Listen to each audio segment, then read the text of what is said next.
De vuelta a esta hora con más informaciones, tanto en BTV como también en Superandina. Para conversar en estudio nos acompaña el presidente de la Junta de Vigilancia de la primera sección del Río Aconcagua, Javier Kraseman. Javier, ¿cómo está usted? Gracias por acompañarnos. Muy bien, gracias. Bien, aquí estamos, contentos con el agüita y feliz de estar aquí compartiendo esta tarde con ustedes. Javier, partamos de esa premisa. Hemos tenido lluvia, hemos tenido una cosa que en definitiva no estaba en nuestros cálculos quizás en el sentido de decir... en los últimos años con sequía se hacía poco probable que lloviera como llovía antes en cuanto a la cantidad que va quedando en la zona. Discutiremos de pronto si es bueno que caiga todo junto como ha caído el último tiempo o en días más dividida en varios días. Pero indudablemente que hemos tenido este resultado, el agua ha llegado, pero el agua llega y se va. Ahí Sí, tenemos un tema pendiente, ¿no? Para la agricultura de la zona. sí, es bien lamentable la situación que tú describes. Bueno, yo creo que estamos muy bendecidos este año porque la verdad que de arriba se acordaron de mandarnos más agüita. Los Sí. pronósticos eran bastante consistentes con lo que ha ocurrido en el sentido de que venían diciendo los meteorólogos que venía el niño. Lamentablemente se fue atrasando y muchos estábamos medio dudosos de que fuera a Claro. ser tal o no. Y llegó, chuta, la verdad que de una manera bastante inesperada, con una isoterma muy alta, que muestra un poco del cambio climático que estamos viviendo, Sí. y dejó la escoba. Acá no fue tanto, el frente de junio sí nos dejó varios destrozos en el río, en las bocatomas de los canales. Los Andes tuvo 36 horas, si no me equivoco, Sí. sin agua potable. Y después la gente del sur, que ya había sufrido mucho en junio, la semana pasada, hace 10 días atrás, estuvieron sufriendo tremendamente nuevamente y tienen un nivel de daño en la infraestructura tremendo para poder ponerse a trabajar y a regar para la temporada que se inicia prontamente. Javier, y la consecuencia que deja esa última lluvia, último frente acá en la zona, ¿cómo lo evalúan ustedes? Yo creo que es muy positivo, cayó mucha nieve, prácticamente 2 metros en la sur-sur. Ujú. Tenemos serias dudas, sí, de la calidad de la nieve. Si bien Ya, nosotros analizamos estadísticas hacia atrás, deberíamos estar tranquilos para la próxima temporada de riego. No, con la cantidad de nieve caída no debería ser problema, deberíamos tener una buena temporada de riego más cercana a lo normal. Pero como no han habido heladas, si ustedes se fijan, llovió pero no heló, que era lo que normalmente ocurría claro. con las lluvias de invierno, que caía una helada más o menos fuerte después. Creemos que la nieve no va a aguantar tanto, y si eso lo juntamos con los pronósticos que también dicen los meteorólogos, los especialistas, que habría una primavera y un verano tremendamente caluroso como ha Sí. ocurrido en el otro hemisferio, unido con una nieve de mala calidad o de una calidad que no se endureció lo suficiente para aguantar, tenemos preocupación de cómo se va a comportar esa reserva. Javier, en cuanto a los cultivos, ¿cuál es la mirada que tenemos ya la temporada que viene? Porque, claro, llovió, pero días antes de la lluvia teníamos un ambiente casi de primavera, entonces uno veía de pronto árboles florecidos y uno decía, ¿por qué a esta altura? Claro, por temperatura parecía primavera, pero después el invierno se acordó y que aún le quedaba tiempo y volvió con lluvia en forma importante. ¿Cuál puede ser la consecuencia de ese efecto justamente en los cultivos de nuestra zona? Bueno, de hecho, tú lo acabas de decir, vienen más adelantados, en general se está viendo la rotación más adelantada. Eh, Hay un riesgo por lo mismo que se restablezca un poco la normalidad, que después de un frente vienen heladas, y eso sería un daño tremendo. Sí. Así que esperemos que no ocurra. Y es un alto riesgo, o sea, deben haber entre una semana y 10 días de adelantamiento en brotaciones en algunos sectores de lo que hemos visto acá en la zona. Ahora, Javier, esto respecto de la lluvia, la consecuencia que deja, uno añoraría que tuviéramos las obras necesarias para que esta agua quedara acá. Pero sabemos, como decíamos al comienzo, que esta agua se va y se va al mar muchas veces.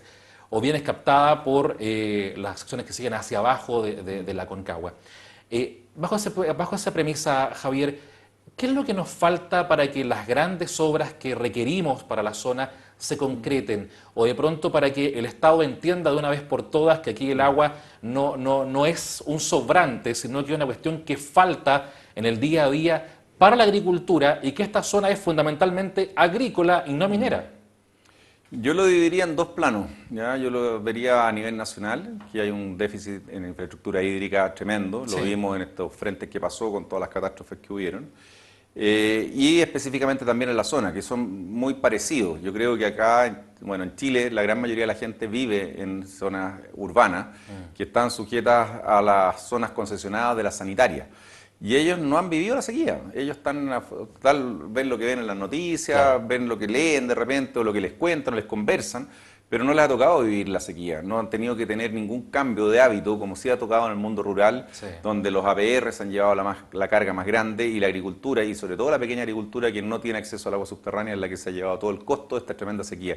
Mientras eso no cambia, no hay consenso, ¿ya? O sea, no hay un peso político, no hay una fuerza ya que lleve a empujar un plan de infraestructura hídrica que el país ya requiere.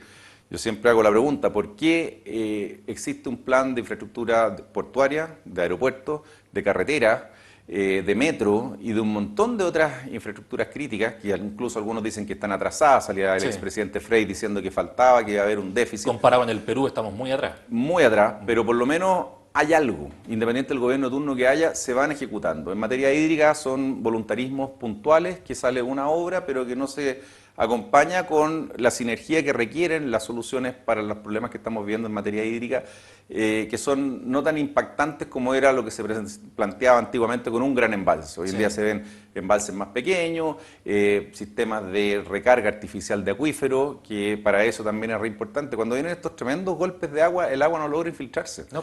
¿Ya? Es como cuando uno tiene un balde en un patio seco, en Claro. el fondo el agua pasa de largo. Cuando uno va, en cambio, con un gotero, con una cosa más calculada, el agua va entrando y se va recargando el acuífero. Entonces, la verdad que estamos a años luz de eso. Y yo creo que es un problema político porque lamentablemente el 80% de la gente, de la población de Chile, vive en zonas urbanas y que no sabe, ni conoce, ni le toca modificar sus comportamientos por el problema hídrico que está viviendo el país. Javier, ¿en qué pie está hoy día el manejo del agua de la Concagua? ¿En qué situación está? ¿Qué la está manejando hoy día? Hoy en día la DGA es la que da las instrucciones del reparto del agua, con unos criterios bastante pobres técnicamente y bastante dudosos desde el punto de vista legal. Siempre castigándonos entonces. Sí, sí, el peso más grande ha sido de la primera sección. Hay derechos que no se entiende de dónde aparecieron y lo está justificando la DGA en la segunda sección específicamente. Y tampoco se consideran los otros afluentes. Una caja, una cuenca, en el fondo está compuesta por muchos afluentes y es una caja, una olla hidrográfica que se interrelaciona, interactúa, hay distintos tipos de conexiones y todo, pero acá hay una sola que se regula, que es la que viene de la cordillera. Sí. Todas las otras se dejan fuera y también se deja fuera el agua subterránea, por lo que en el fondo los grandes beneficiados del actuar de la Dirección General de Agua del último año son las plantaciones sobre cota canal que no han sufrido la sequía. Javier, para el mundo agrícola, para el mundo de los agricultores en diferentes ámbitos, ¿no? Tanto los empresarios, también la gente que trabaja en la agricultura, que es muchísima. ¿Cuál puede ser el mensaje, ahora al cierre de esta entrevista, cuál puede ser el mensaje en torno a lo que viene la siguiente temporada, tal vez las obras que nos faltan? ¿Cuáles son los pasos a seguir, los desafíos que tenemos como zona en este sentido? Yo creo que hay que ponerse a trabajar seriamente en un plan de infraestructura. Hay que reciclar el agua servida de Gran Valparaíso. Eso hay que ponerlo arriba de la mesa. Esval tiene que hacerse cargo de eso.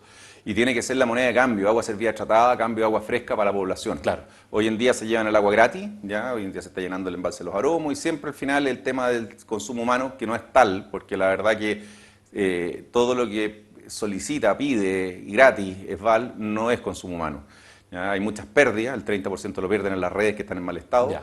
Y hay un montón de otros consumos que no son precisamente urbanos. Y no hay por qué subsidiar desde la agricultura familiar campesina el desarrollo inmobiliario que tiene la quinta región costa. ¿Ya? Todo esa, la verdad, que son segundas viviendas, que bienvenidas sean, porque es recursos que llegan a la región, pero a ellas se debería traspasar el costo que está teniendo el abastecimiento de agua potable, que hoy en día no se les cobra.